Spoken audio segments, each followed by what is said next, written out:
This is our Rainbow E Series vacuum cleaner.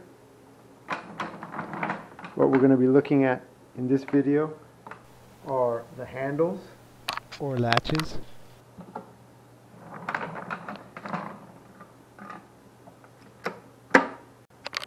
This is the Rainbow E Series power unit, and you can see both handles on each side.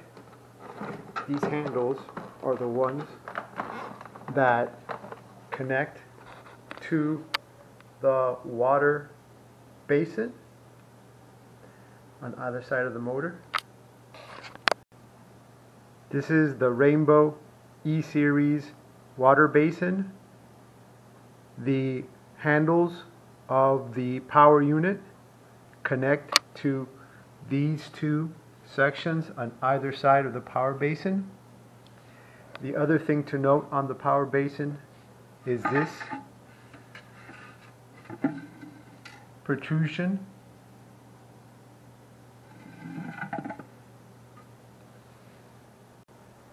This is the Rainbow E Series Dolly.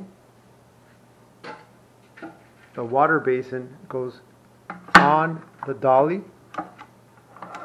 just sits in there, and then the power unit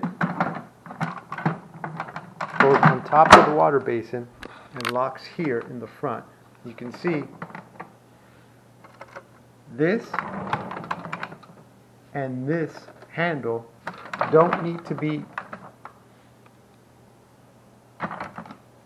closed for the unit to hold itself together.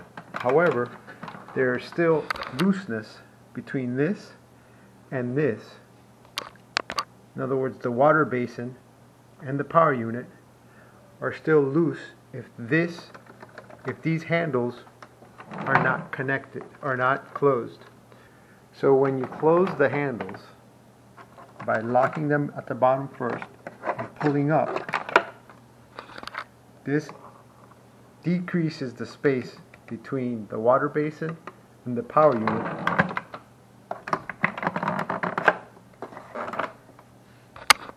which causes the protrusion from the water basin, as I'll show you here.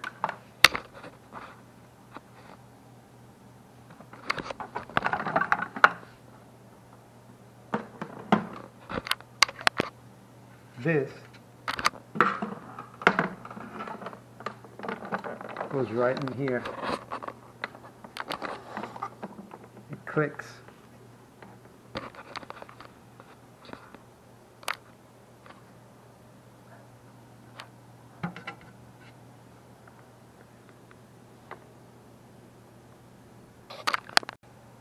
On either side of the power unit, there are two handles.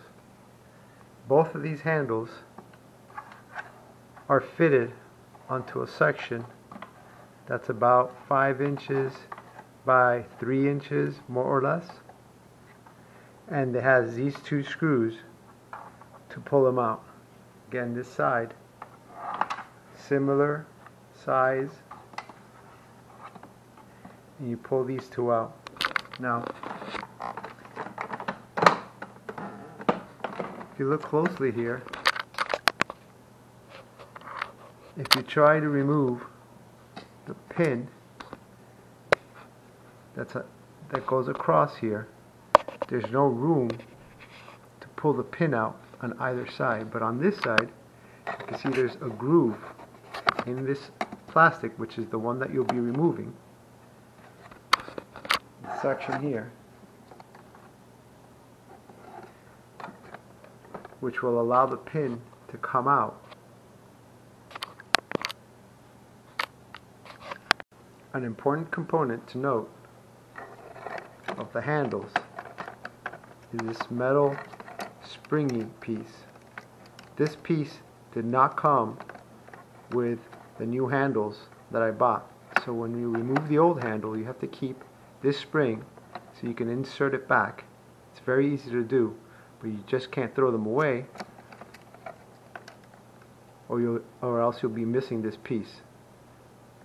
The handles still will work, but they won't have that spring action when you close them and pop them open like that. It won't pop up that section like that.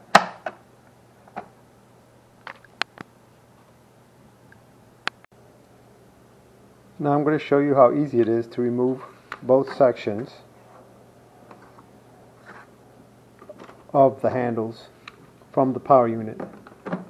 You don't need a power tool.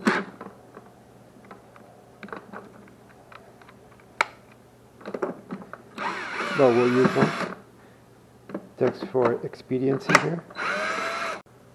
With both of those screws removed, you pop this out. Now the biggest concern on this left side, if you're looking at the front of the power unit, is that you have the little switch. There's a plastic piece here that is where the water basin, this section here, you can see it there, that little protrusion goes right in here and pushes up this switch. Pushes up this switch. That little switch, it's a little plastic piece rather, that then touches this switch and turns on the actual power unit. So what you have to do here is you have to make sure when you put it back that this little piece is in. This T-shaped section of it goes outwards from this little rectangular area. This rectangular area fits in with this little switch to turn on the unit when you have the switch on, the actual unit. So then with this in place, you just slide it in, make sure this switch goes in, right? And then basically align it so the entire unit slides in. Once it's flush here and here, you can use the screws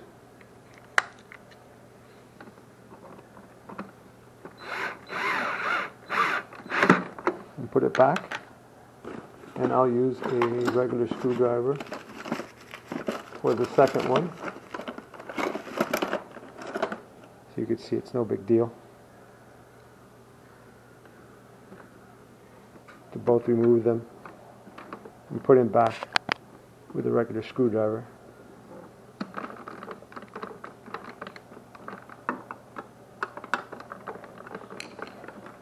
Okay, so then that's the unit. Now, what we want to find out is what we do with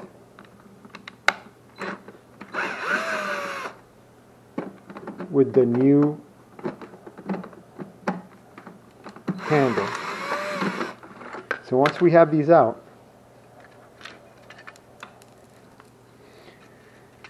we have this unit here where you can see that there's a pivot point right there. Both sides have this little indentation, and it's meant for you to be able to take out, and I'm going to use this screwdriver to point this pin right here that goes all the way across inside this plastic to this side. And don't get confused between the pivot of the handle that comes with the handle unit and that pin. That pin is separate. So in my case, I had to use a paper clip when I first did it. And just as an example, I'm taking this, I'm using the thinnest one, and I'm not going to do it here now because I don't want to undo it, but I want to give you the information that you need.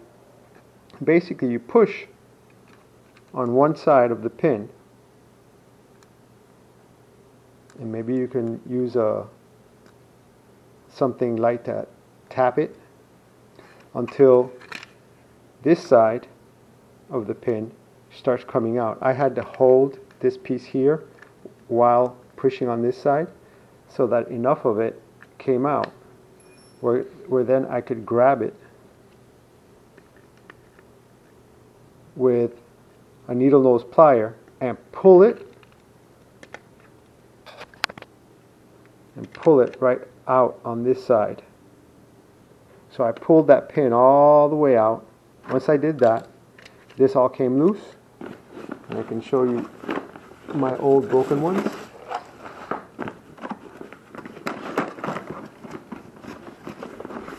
Which I have here somewhere. Here they are.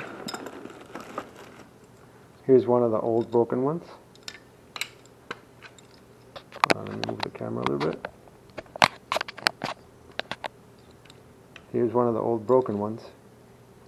And basically, I just took that out. I put the new one in to align this hole. And then when you do that, you have to place this metal. You can see that it springs this way, so it's actually very easy to place. You place this in just how you took it out, and then you put these handles. You put the pin through here, so it comes out on this side, and that'll be it. Once the handle is in, just like you see here, we're going to go through this process one more time and make sure that this little black notch is seated. This little black plastic piece is seated in the notch, and then this rectangular area is the one that receives the switch. So when you align it, make sure that that switch goes in. Then, make sure it locks. Okay, there it goes. And you slip it in. Once these are aligned here, again, take your screwdriver,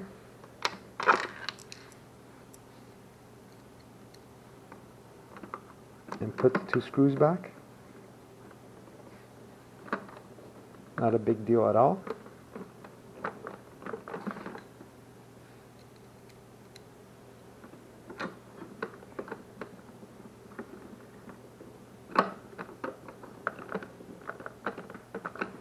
And then this side is even simpler because it has no switch. So you can feel that little switch in there. Well, this side has no switch, so we'll take this side out. The only thing it has is this little brush to clean the motor with.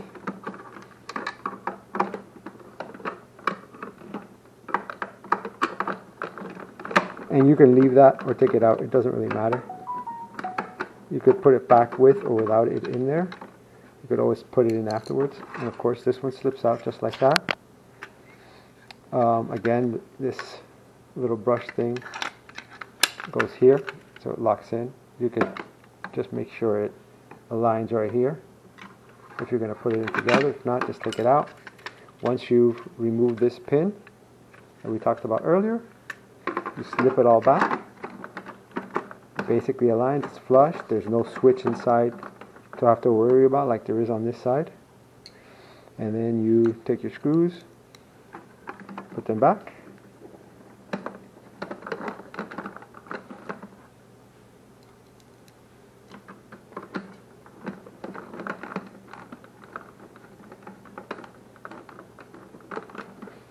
And you can put this back. It slips right in. And you're good as new.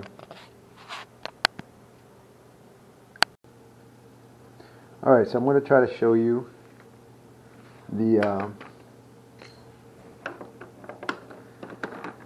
process of taking off the pin, because that's probably the hardest part of all of this. Not because it's actually difficult, but because it's kind of scary when you're doing it, because you have to apply a little bit of force to get that pin out. Maybe it's not the same for everybody, but for me at least, there's some pressure. You can see now that it's already, and I'm going to use this to indicate that the pin is there with the new handles, that the pin is a little hard. So you could use things like this screwdriver that I'm going to try to use. The first time I used this paper clip, and basically I just pushed like this.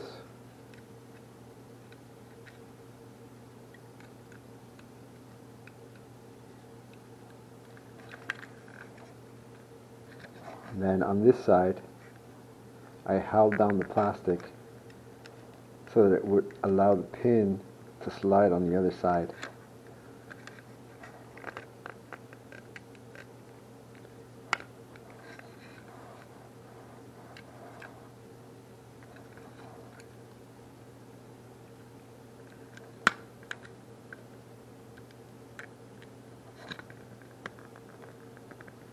Yeah, so like I said, and you see how I'm trying to get the pin to come out on this side so I can grab it with the needle nose plier. So I'm going to use this.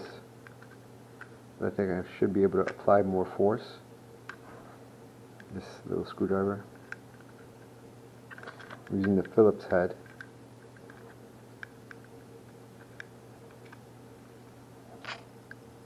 So you can see how the pin is pushing up.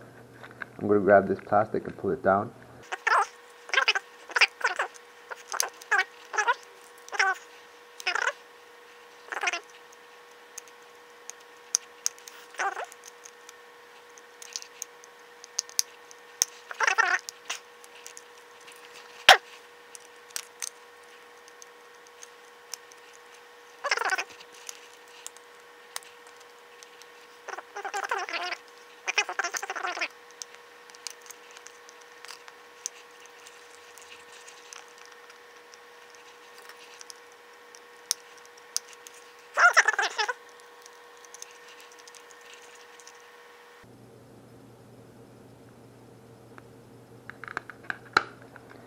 There, I finally did it. So as you can see, as I push the pin in on this side, let me see if we can get more light here. Alright, so right here is the hole where I pushed with this screwdriver, the Phillips pin head, and the first time I did it with a paper clip. A thick paper clip. I push through here, and you can see that the pin goes across this plastic and comes out right here, where you can see I've popped it out. So from this side pushing in until it pops out right here. Once it pops out right there, I take the needle nose pliers and I pull on the pin.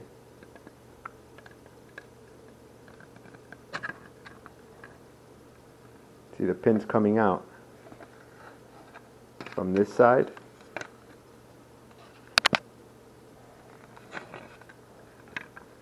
where I originally pushed through the plastic here, and it comes out here. Now once you've gotten that out, it's pretty simple. Essentially, these are the new ones, but pretend this is the old one. You take this out. The most important piece to remember in this is this little spring-like metal piece. Now it's got, I'm not sure if you can see them here, it's got these two little holes. Basically, that'll go back right here when you put the pin through. So then you take your new piece,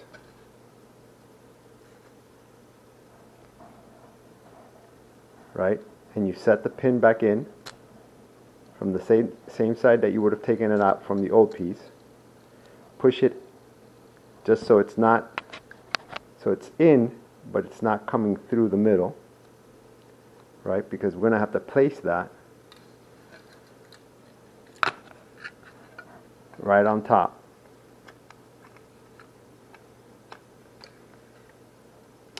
So what happens now is that there's these two little seats right here, right there and right there. Those take the bottoms of this pin. So when you put this in, see they sit right there. Hopefully you can see that it sits right there. And the two circles that we just looked at from this metal piece are on either side of this plastic piece where the pin is going to go through. So once you have them settled in, you push that pin. It's got it aligned. It's got it aligned, so you got to play with it.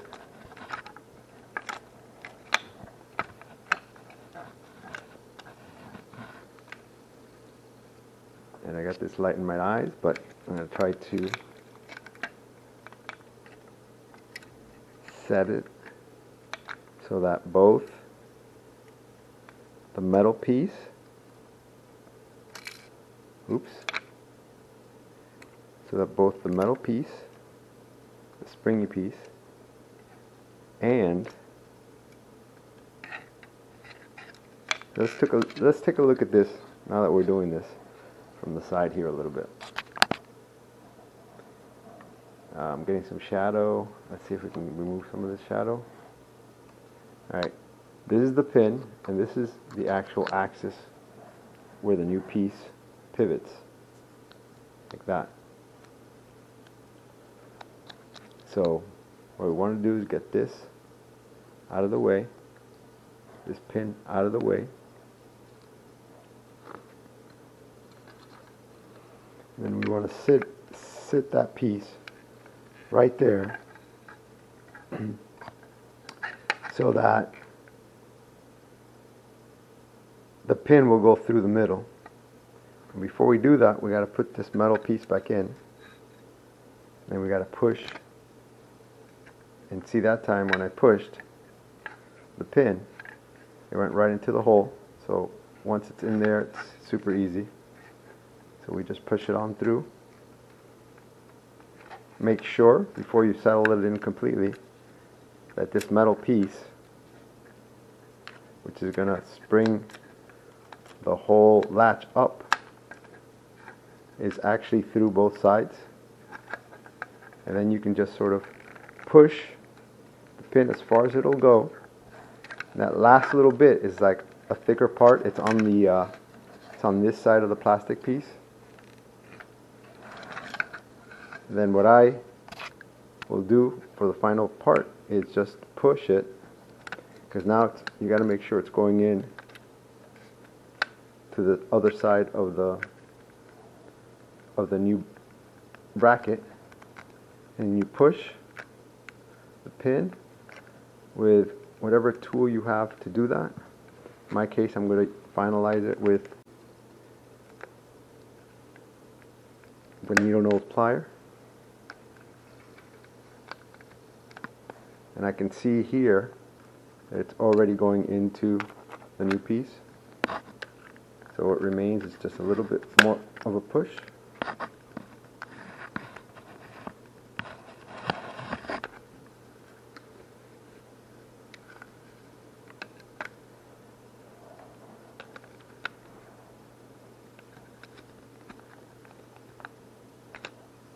And there you have it. It's come out on this side already, and the whole piece is ready to latch. See? And that's it. That's all there is to it. I hope that helps you get a Rainbow E Series started, or helps you get the latches fixed. Please like, it's free. Share with someone who could use this information. Subscribe for more, and hit the bell icon to be notified when we upload next. Cheers!